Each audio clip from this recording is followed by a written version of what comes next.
ଯେଉଁ କାମ ଆଜି ଆପଣଙ୍କୁ କଷ୍ଟ ଲାଗୁଛି ସେହି କାମ ଭବିଷ୍ୟତରେ ଆପଣଙ୍କୁ ପରିଚୟ ଦେବ।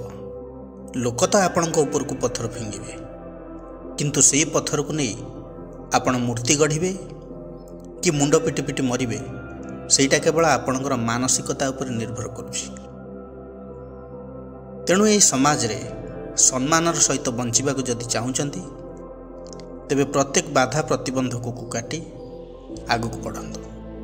ନମସ୍କାର ବନ୍ଧୁଗଣ, ମୁଁ ସାଗର, କଳାକାର ସାଗର ସଙ୍ଗମ ୟୁଟ୍ୟୁବ୍ ଚ୍ୟାନେଲକୁ ଆପଣମାନଙ୍କୁ ସ୍ୱାଗତ ଜଣାଉଛି।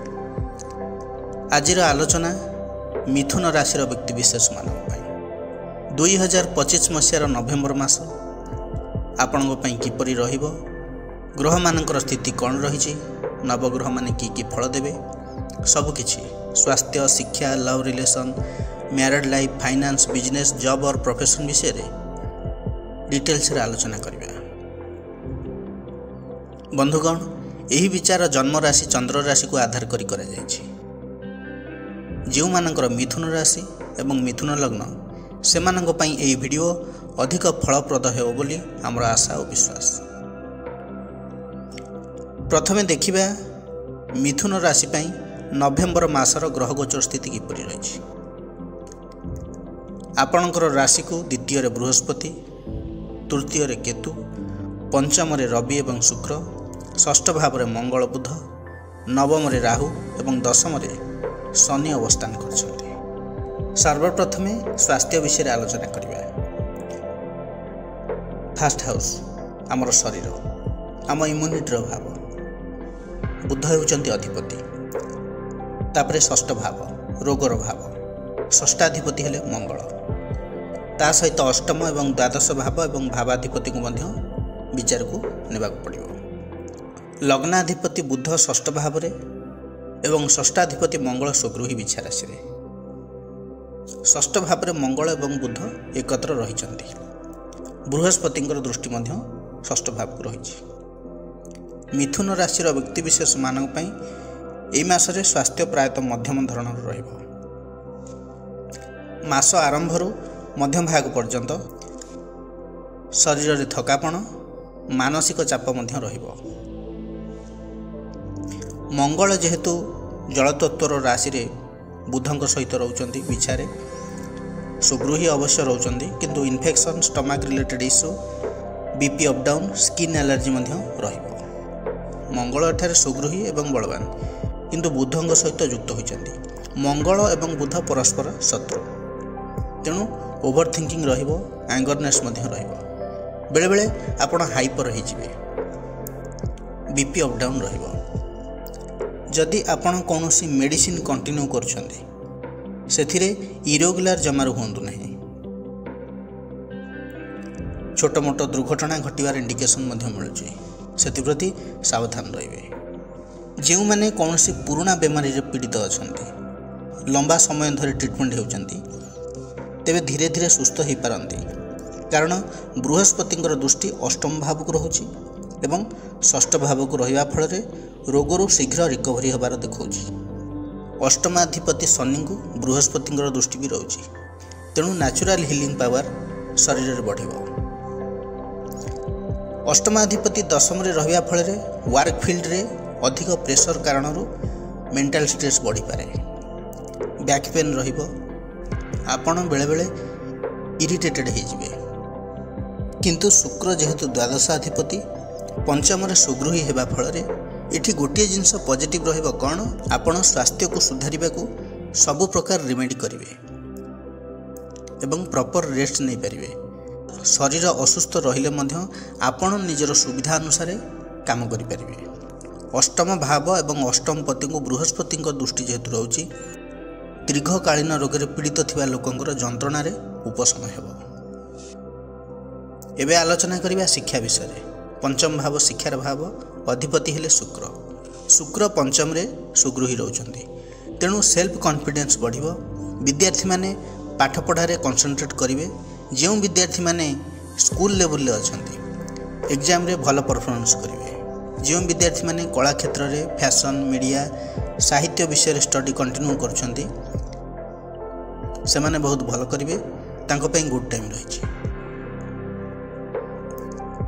विद्यार्थी माने पाठपढ़ा सहित कला को मध्य गुरुत्व देवे। कहीं कहीं संगीत किंबा नृत्य रे रुचि रखिपारती, किंतु रवि एवं शुक्रंकर संजोग मासर आरंभ 16 तारिख पर्यंत रहिबो। टिके डिस्ट्रैक्शन इगो कॉन्फ्लिक्ट होई पारे, जहा फल कि पाठपढ़ा रे कंसंट्रेशन लैक करि पारे। जेतेबेले रवि नवेम्बर 16 पर षष्ठ भाव को जिबे, तापरे पाठपढ़ा रे एकाग्रता बढ़िबो, रिसर्च करिवार क्षमता बढ़िबो, हार्डवर्क करिवे। एवं नवेम्बर 16 पर जदि किछि एग्जाम थाए तेबे रिजल्ट भल मिलिबो।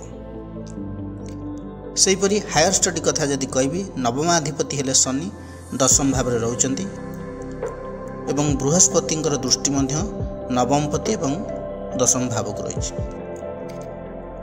एठारे स्पष्ट इंडिकेशन मिलुछि कि आपणक शिक्षार सीधा संपर्क आपणकर कैरियर बा प्रोफेशन उपर रहिबो। अर्थात विद्यार्थी माने एभली पाठ को चूज करिवे जेमिति कि सेमाने शीघ्र जॉब पाई परिवे।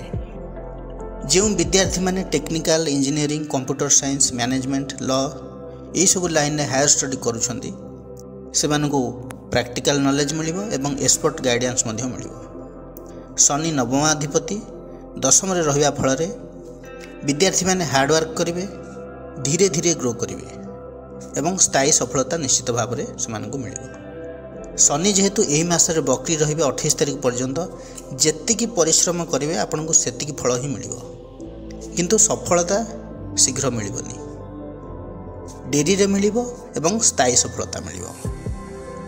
जो माने कॉम्पिटिटिव एग्जाम देउछंती तांको पई ए मास चैलेंजिंग रहिबो। विशेषकर जो माने government job, banking, IAS, IPS, defence पई तैयारी करुछंती, कठिन रु कठिन परिश्रम सेमानकु करियो पड़िबो। नवेम्बर 16 पर आपणकर कंसंट्रेशन पावर बढ़िबो एवं एनालिटिकल स्किल मध्य बढ़िबो। प्रीवियस चैप्टर रिवीजन एवं मॉक प्रैक्टिस जो माने करुथिबे सेमानक पई बेटर रहिबो एग्जाम पई। जो माने कैरियर पई स्टडी को नै कंफ्यूज अछंती, को सब्जेक्ट नै पढ़िबे, केउथरे हायर स्टडी करिवे, किछि डिसाइड करि पारु नाहंती, तेबे सेमानक सजेशन रहिबो technical field, science, engineering, data science, software, electronics, political science, public administration, sociology, journalism and mass communication, hotel management, creative field, multimedia, interior designer, fine arts यही सब line में best option आपण पे रहिबो। एबे आलोचना करिबा लव रिलेशन विषय रे। से पंचम भाव लव रिलेशन भाव पंचमाधिपति शुक्र तुलारे सुगृही अछंती। एही मासरे आपणकर आकर्षणीय व्यक्तित्व एवं रोमांटिक नेचर बहुत प्रभावशाली रहिबो। जो माने ऑलरेडी रिलेशनशिप रे अछंती सेमानक मध्य रे इंटिमेसी बढ़िबो, अंडरस्टैंडिंग भल रहिबो, किछि न्यू प्लानिंग करि पारंती, लॉन्ग ट्रैवल रे जाई पारंती, लव पार्टनर को किछि गिफ्ट मध्य करि पारंती, न्यू लव स्टार्ट हे पारे, स्कूल, कॉलेज, कोचिंग, हॉस्टल आदि स्थान फ्रेंडशिप बढ़ी पारे। आपण क्या प्रपोजाल दे पारंती, आपण को मध्य कहीं प्रपोजाल दे पारंती। विभिन्न टूरिस्ट प्लेस बुलाबुली करिया को मध्य आपण जाई पारंती। आपण अधिक समय निजर लव पार्टनर को देबे। जो मानकर पूर्वरु किछि कारण पई संपर्क रे फाट सृष्टि होइथिला, कॉल एसएमएस बंद थिला, सेमानकर पैचअप हे पारे। उभय निज निजर भूल को सुधारी पुणी एकाठी होई पारंती। किंतु राहुंकर दृष्टि पंचमपति एवं पंचम भाव को रहुथिबारु मझिरे मझिरे राग रोषा अभिमान एवं परस्पर को नहीं संदेह मध्य उपजि पारे। किछि व्यक्तिंकर विशेष करी जो मानक कुंडली रे पंचम भाव राहु दृष्ट एवं शुक्र वीक अछंती, तेबे सेमानकर किछि लव लाइफ रे समस्या अधिक सृष्टि हो पारे। नचेत कहबा को गले एई नवेम्बर मास मिथुन राशि पई अत्यंत शुभफल देव। होय तो आपनकर लव को फैमिली मेंबर सपोर्ट मध्य करि पारंती। राहु को जोगु केतेबेले केमती इल्यूजन मन रे सृष्टि हेबो। कहीं लॉन्ग डिस्टेंस रिलेशनशिप रे रही पारंती। 16 नवेम्बर पर प्रेम संपर्क रे अधिक पॉजिटिव वाइब्स रहिबो। 16 नवेम्बर पूर्व रवि सहित शुक्र पंचम रे एवं राहुंकर दृष्टि कारण अशांतिर वातावरण सृष्टि हेबो। जदि गुप्त संपर्क प्रेम संपर्क कौटी थाए तेबे नवेम्बर 16 पर्यंत टिके सावधान रहिबे। नहले बाकी लव लाइफ को नहीं सेमिति किछि मेजर प्रॉब्लम नहीं, ओवरऑल 80% भल रहिबो। एबे आलोचना करिबा फाइनेंस विषय रे। द्वितीय भाव धनर भाव एवं एकादश भाव आयर भाव। द्वितीय भाव रे बृहस्पति उच्चस्थ अछंती कर्कट राशि रे। एकादश अधिपति मंगल षष्ठ रे लग्नपति बुधଙ୍କ सहित रहउछंती। बृहस्पतिଙ୍କର दृष्टि मध्य मंगल एवं बुधଙ୍କୁ रहिछि षष्ठ भाव को। द्वितीय भाव रे बृहस्पति उच्चस्थ रहिबा फल रे संचित धन रे वृद्धि, पारिवारिक समृद्धि, वाणी संबंधित कार्य रे अर्थ लाभर जोग रहिछि। आपणकर कम्युनिकेशन स्किल, ज्ञान आधारित कार्य जेमिति कि counselling related, astrology, motivational speech, education, teaching line, financial sector यही सब लाइन नु इनकम आसीबो। फैमिली मेंबर को सहयोग फल रे किछि आर्थिक लाभ होबार जोग रहिछि। मंगल हेले एकादशपति बुधଙ୍କ सहित रहिचंती षष्ठ भाव रे। कठिन परिश्रम एवं आत्मविश्वास रु आयर स्रोत खोलिबो। बुद्धि एवं रणनीति फल रे इनकम बढ़िबार जोग रहिछि। जो माने marketing, sales, trading, technical work, media line सहित जड़ित अछंती सेमानक पई एई नवेम्बर मास विशेष लाभदायक हेबो। बुध एवं मंगल षष्ठ भाव रे। षष्ठ भाव संघर्षर भाव, ऋणर भाव, प्रतियोगितार भाव। आपण कठिन परिश्रम करिवे, जॉब रे चैलेंजेस फेस करिवे एवं बिजनेस रे कंपटीशन करी अर्थ रोजगार करिवे। जदि आपण कॉर्पोरेट जॉब करछन्ती, गवर्नमेंट सेक्टर रे अछन्ती, defence, medical, legal, technical field रे कार्यरत अछन्ती, एही जोग आपण को सक्सेस सहित आर्थिक प्रगति देव। बुध हेले बुद्धिर कारक ग्रह, मंगल हेले एनर्जीर कारक ग्रह। तेणु आपण निजर टैलेंट रे स्मार्ट वर्क माध्यम रे हारी जाइथिबा काम को जितिबारे कन्वर्ट करदेबे। बृहस्पतिଙ୍କର दृष्टि थिबारु बकेया अर्थराशि मिलिबो। ऋण परिशोध आपण करि परिबे। Saving stable रहइबो। अननेसेसरी खर्च उपरे नियंत्रण रहइबो। विशेष करी जे माने projects, contract, medical, health, service industry एवं टेक्निकल फील्ड रे कार्य करूछंती सेमानकर प्रमोशन हेबो एवं ता सहित इनकम वृद्धि पाइबो। एई मासरे मिथुन राशि व्यक्ति विशेष माने दुईटी क्षेत्र रे ध्यान देबे। प्रथमटी हला जल्दीबाजी रे किंबा क्रोधर वशवर्ती होई कौनसी डिसीजन नियंतु नाही, नचेत आर्थिक क्षति हेबार संभावना रहिछि। द्वितीयटी हला सहकर्मी मानक सहित झगड़ा, मिसअंडरस्टैंडिंग कारणरू आर्थिक क्षेत्र सूचना मिलुछि, तेणु सावधान रहिबे। ओवरऑल जदि कहिबी मिथुन राशि पई एई मास कठिन परिश्रम रो धन प्राप्ति हेबो। बुद्धिमान प्रयास एवं कंपटीशन रे शत्रुठार विजय फल रे आर्थिक लाभ हेबो। एई मास आपन को सिखेइबो कठिन परिश्रम, सठिक रणनीति एवं धैर्य रे ही स्थायी धनर प्राप्ति संभव। एबे आलोचना करिबा मैरिड लाइफ विषय रे। सप्तम भाव वैवाहिक जीवनर भाव। सप्तमाधिपति हेले बृहस्पति। बृहस्पति द्वितीय भाव रे उच्चस्थ रहिचंती कर्कट राशि रे। एही स्थिति शांत एवं संवेदनशील वैवाहिक जीवनर संकेत देउछि। विवाहित मिथुन राशि व्यक्ति विशेष माने पारिवारिक मामला रे भावनात्मक संपर्क को अनुभव करिवे। किछि अविवाहित मानक पई विवाह प्रपोजल आसीबो। विवाह मध्य हेइ जिवो। पति पत्नी मध्य रे केयरिंग एवं अंडरस्टैंडिंग बढ़िबो। कौनसी छोट मोट फैमिली इश्यू मध्य सांगे सांगे सॉल्व हेइ जिवो। बृहस्पतिଙ୍କର दृष्टि अष्टम भाव को रहिबा फल रे ससुर घर तरफ सहयोग मिलिबो, रेस्पेक्ट मिलिबो एवं संपर्क भल रहिबो। जदि किछि पुराना मतभेद थिला, समाधान हेइ पारुनथिला, एभली किछि सिचुएशन क्रिएट हबो, समय आसीबो, सब भूल बुझामणार अंत घटिबो एवं संपर्क सुदृढ़ हबो। जदि मिथुन राशि व्यक्ति विशेषंकर विवाहर योजना करा जाउथाय तेबे मिथुन, कन्या, सिंह, मीन एवं कुंभ राशि जातकों सहित विवाह प्रस्ताव आगु बढ़ी पारे। नवेम्बर 11 तारिख ठारू नवेम्बर 20 तारिख मध्य जदि कौनसी विवाह प्रपोजल आसी थाए तेबे से प्रस्ताव मनोनीत हो। सप्तमाधिपति बृहस्पति उच्चस्थ रहिबा फल लाइफ पार्टनर बिजनेस रे लाभ, सैलरी रे इंक्रीमेंट, प्रमोशन मध्य हो पारे। जदि आपण पुरुष तेबे पत्नीकर सहयोग मिलिबो। जदि आपण स्त्री तेबे हजबैंडकर सहयोग मिलवा सहित आपणक नेम रे न्यू बिजनेस किछि स्टार्ट मध्य करि पारंती। एबे आलोचना करिबा बिजनेस विषय रे। सेहीपरि सप्तम भाव ही बिजनेस विषय विचार करा जाए। ता सहित वाणिज्य कारक बुध ता सहित एकादश भाव और लाभाधिपति को मध्य विचार को नेबाक हेबो। सप्तमाधिपति बृहस्पति द्वितीय भाव में कर्कट राशि उच्चस्थ हो पूर्ण बलवान रहउछन्ति। सप्तम भाव व्यवसाय भाव, पार्टनरशिप भाव, द्वितीय भाव धनर भाव, आयर भाव, परिवार भाव। बृहस्पति उच्चस्थ, तेणु जो मैंने पार्टनरशिप बिजनेस करुछन्ति से माने लाभवान हेबे। न्यू बिजनेस स्टार्ट पई अनुकूल समय रही। बिजनेस रे किछि एड ऑन करि पारंती। बिजनेस पे इन्वेस्टमेंट करिया पई सुवर्ण सुजोग रही। आपणकर दूरदृष्टि सठिक साब्यस्त हेबो। सेहीपरि वाणिज्य कारक ग्रह बुध लाभपति मंगल सहित षष्ठ भाव अवस्थान करछन्ति एवं बृहस्पति दृष्टि मध्य रही। षष्ठ भाव कंपिटिशन भाव, कोर्ट कचेरी भाव, संघर्षर भाव, शत्रुर भाव, विवादर भाव। मंगल जेहेतु निजे षष्ठाधिपति एवं एकादशपति सुगृही रहउचन्ति षष्ठरे। मंगल बुधंकर संयोग क्विक डिसीजन नेबार क्षमता सहित व्यवसाय को गति देव। छोट मोट विवाद, कर्मचारी मानक सहित झगड़ा, बिजनेस पार्टनर सहित फाइनेंशियल मैटर को नहीं किछि मतभेद मध्य रहिबो। हेले बृहस्पतिंकर पॉजिटिव दृष्टि स्थिति को गंभीर आड़ को नेब नाही। संघर्ष रहिबो, कंपिटिशन रहिबो, सठिक रणनीति जोगु लाभर परिमाण मध्य वृद्धि पाइबो।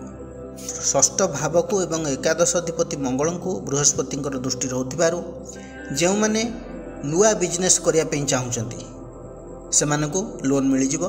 जदि भी बैंक लोन न नै छंती तेबे सेमाने निजर सांगसाथी बंधु बांधव मानक ठारू अर्थ आनी मध्य बिजनेस करि पारंती। जदि पुराना किछि लोन नैथिले ताको सुझी नुआ ऋण मध्य आनी पारंती। रिस्क नै कि काम करिवे एवं सक्सेस मध्य हेबे। अपॉर्चुनिटी मिस करिवे नाही। टेक्नोलोजी, डिजिटल मार्केटिंग, लॉजिस्टिक किंबा फ्रीलांसिंग रे सफलता मध्य मिलिबो। षष्ठ रे मंगल बुध जेहेतु रहउचंती बिजनेस रे किछि डीलिंग्स जदि करिया पे चाहुचंती डॉक्यूमेंटेशन रे किछि जेमते त्रुटि न हो सेति प्रति ध्यान देबे। मंगल एकादशाधिपति वाणिज्य कारक बुध सहित षष्ठ रे बृहस्पति दृष्टि रहुछि।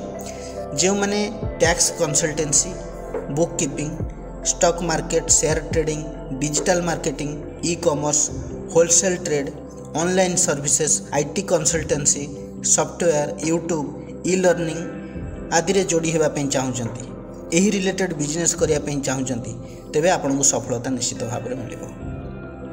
एकादशाधिपति मंगल षष्ठ रे सुगृही जो माने event management, wedding planning, networking based business, affiliate marketing रे अछंती सेमाने प्रचुर परिमाण अर्थ लाभ करिवे। एबे आलोचना करिबा जॉब और प्रोफेशन विषय रे। दशम भाव कर्मर भाव, दशमाधिपति हेले बृहस्पति, द्वितीय भाव रे कर्कट रे उच्चस्थ रहउचंती। सेहीपरि षष्ठ भाव नियुक्तिर भाव, षष्ठाधिपति मंगल विचारे सुगृही, षष्ठ भाव कंपिटिशन भाव। एही मासरे मिथुन राशि व्यक्ति विशेष मानक पई कैरियर रे ग्रोथ, प्रमोशन, कर्म नियुक्तिर सुजोग रही। कर्मपति उच्चस्थ होगा फल उच्च पद प्रतिष्ठा, मान सम्मान, गवर्नमेंट जॉब, एजुकेशन, मैनेजमेंट कि कौन बड़ संस्था रे उच्च पद पदवी मिल पारे। मंगलंकर स्थिति आपण को सठिक डिसीजन मेकिंग पावर देव, वर्किंग कैपेबिलिटी बढ़िबो एवं बुध मंगल सहित थिबारु बौद्धिक क्षमतार वृद्धि पाइब, अर्थात बल एवं बुद्धि फल सफलता निश्चित मिलिବ। जो लोक मैंने ऑलरेडी जॉब रे अछंती उपरिस्थ कर्मचारी मानकर सहयोग मिलिବ। आपणकर काम को प्रशंसा करेंगे से माने। आपणकर प्रमोशन को नहीं उपरिस्थ महल रे आलोचना हो पारे। जदि आपण government sector, bank, police, defence line, management, technical field रे कार्यरत अछंती नुआ दायित्व आपन को मिलिବ। सम्मानजनक पोस्ट मध्य मिलिବ। सहकर्मी सहित सुस्थ प्रतियोगिता रहिबो, किंतु आपण निजर दम रे सेमान को पछरे पकई देबे। जेउ लोक जॉब सर्च रे अछंती षष्ठ रे सुगृही मंगल रहउथिबारु कॉम्पिटिटिव एग्जाम एवं इंटरव्यू रे सक्सेस ही नियुक्ति पाई पारंती। जदि आपण एनी गवर्नमेंट जॉब पाई मेडिकल लाइन रे, टेक्निकल फील्ड रे, पुलिस, डिफेन्स यही सब लाइन पे ट्राए करुछंती सफलता निश्चित भाव में आपन को मिलिबो। जो माने जॉब चेंज करिया पे चाहउछंती अनेक दिन हेलानी प्लानिंग करुछंती सेमानक पई अनुकूल समय रहिछि, किंबा प्राइवेट सेक्टर छाड़ी गवर्नमेंट रे ट्राए जो माने करथिले ସେମାନଙ୍କୁ ଜବ୍ ମିଳିଯାଇପାରେ। ମିଥୁନ ରାଶିର ବ୍ୟକ୍ତିବିଶେଷ ମାନେ ଯଦି କ୍ୟାରିୟରକୁ ନେଇ ଚିନ୍ତିତ ଅଛନ୍ତି, କନଫ୍ୟୁଜ୍ ଅଛନ୍ତି, ତେବେ ଆପଣଙ୍କ ପାଇଁ ବେଷ୍ଟ ଜବ୍ ଅପସନ୍ ହେଉଛି କ'ଣ ନା ଯେକୌଣସି ଗଭର୍ଣ୍ଣମେଣ୍ଟ ଜବ୍ ପାଇଁ ଆପଣ ଟ୍ରାଏ କରିପାରିବେ। Banking sector, finance and insurance sector, engineering ଲାଇନ୍ରେ ମେକାନିକାଲ, ସଫ୍ଟୱେୟାର, ଇଲେକ୍ଟ୍ରିକାଲ ଏସବୁ ଫିଲ୍ଡରେ, ତାପରେ data science, medical and health ସେକ୍ଟରରେ, କମ୍ୟୁନିକେସନ୍ ଆଣ୍ଡ ମ୍ୟାନେଜମେଣ୍ଟରେ, ଏହିସବୁ ଲାଇନ୍ରେ ଯଦି ଆପଣ ଟ୍ରାଏ କରିବେ ତେବେ ସଫଳତା ନିଶ୍ଚିତ ଭାବରେ ଆପଣଙ୍କୁ ମିଳିବ। ପ୍ରତିକାର କ'ଣ କରିବେ? ବୁଦ୍ଧଙ୍କର ବୀଜ ମନ୍ତ୍ର ଜପ କରନ୍ତୁ।